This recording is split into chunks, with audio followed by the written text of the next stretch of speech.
Thank you for joining me for today's video. If you're new here, let me introduce myself. My name is Katrin and I'm a partial cash budgeter from Europe, more specifically the Baltic states. In today's video, we are continuing with our VLOGMAS financial series where I explain to you and tell you a little bit about the financial journey, the budgeting life, and everything that is connected to setting up your financial goals, reaching your financial goals, and using the budget for it to reach those goals maybe faster. So for today, we are joining and talking more about sinking funds. So if you're interested in this kind of content and in this video, please consider subscribing, like this video, and let's dive in. As you can see, and if you already watched one of my videos, you see my original binder that I started with when I started my cash stuffing zero-based budget journey.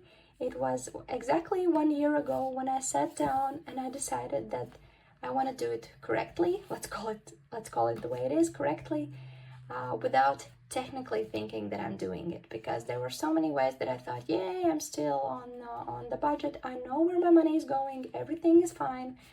But in the same time, I understood that it's not quite the way, so I decided to just write it down, to start using cash more, and to just see where my money is going. And that's what we're doing right now. We are diving into the next step, which is sinking funds, which for me probably is the best part of the budget, so I'm gonna be really excited about telling you all about it. So, sinking fund. Let's go into the sinking fund part. As you can see, I have more sinking funds that I have regular envelopes. So let's go through them. I'm gonna tell you why I use those, what are sinking funds, and why do you maybe need those. First of all, let's start with sinking fund definition. What is it? How can you use it? And if you really need it. Sinking fund is a savings goal. It could be small, it could be a large one, totally depending on your needs, on the payments or the purchases that you know you are gonna have. And for example, it could be that you know that your toddler will need shoes in 2 months. You know that you need the money, you know the amount, you can set up a goal for that and you can just start saving. In the same time, you know that it may be that you see a good deal in a month or in 2 months before the goal comes. So you can just take the money out, after a while add it still. You can continue saving, not for a specific goal, but for overall the idea that, for example, my toddler will need stuff in half a year. So I'm starting small. I'm adding small amounts from each of my paycheck to the specific goal. And when I reach it, I just stop and I move to my next envelope that is in use. In the same time, if I have a need to take out something from this envelope, I know that this is the goal for it and I can use it for the specific goal. It gives you the freedom. It gives you the peaceful mind that you have the money for the specific expense. Let's try something different. For example, car. A great visual where you need a sinking fund. For example, my family, me and my husband have old cars, so repairs are mandatory. There are things that can break, there are things that can need some repairs, there are things that need to be done before you go on each year to get your car not licensed, but it just gives you the possibility to use it for another year on the road in the state. So everything that you know that you are going to be using for a car, you can start saving up for. For example, I know I have my car tax, which is 100 euros. I need to save it up until the end of August next year, so I can start doing that. Right now, I have saved up for maintenance of the car, but as the year starts, I'm going to save up also for the car tax. So just so I don't have to take all of the money out of my paycheck in August, I'm gonna save up in small amounts. Technically, it's the same savings, but the amount is smaller and you may use the money as you go. Let's take another one, gifts, a great example. Sorry, my camera just said that it has to get charged, but that's fine. We'll just try to go further as we go. So gifts, as I said, a perfect example for a sinking fund. For my family, for example, we have 3 extra chaotic months. We have March, when my kid and my husband has a birthday. We have October, when my birthday is coming up. And we have end of the year, when my mother and mother-in-law's birthday is coming up. So we are saving for these gifts, those expenses, as we go the whole year, because there are so many months that we don't need to spend money for gifts.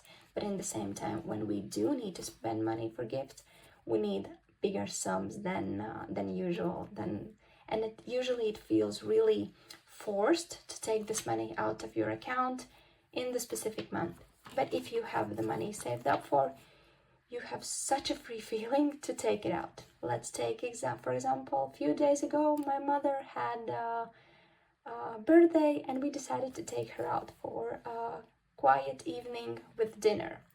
We just at the end we decided that we were gonna take takeout and we're gonna order in, but in the same time we just paid for the dinner. It was a gift. We just took it out, and we still have money left over for the next gift that we are having, and we didn't need to take out of our paycheck. But in the same time, for this monthly goal, I believe for me is 40 euros, so it means that it could be 2 months worth of savings payment that I'm using just in 1 month.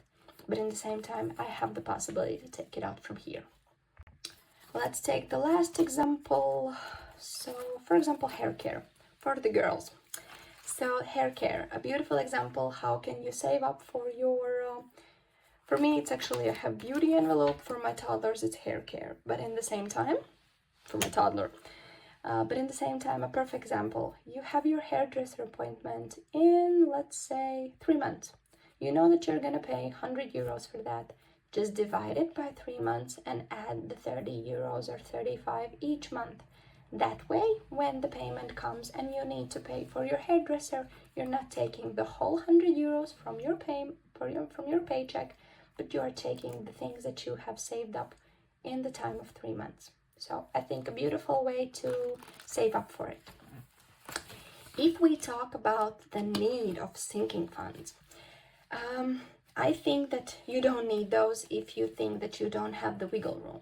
But in the same time, there are a few that I would suggest in including in your monthly budget. The one would be a payment that you have that you can save up for if you pay in advance. So from us, it's security payment. We just save it up the whole year, and at the end of the month, at the end of the year, we just pay the whole amount.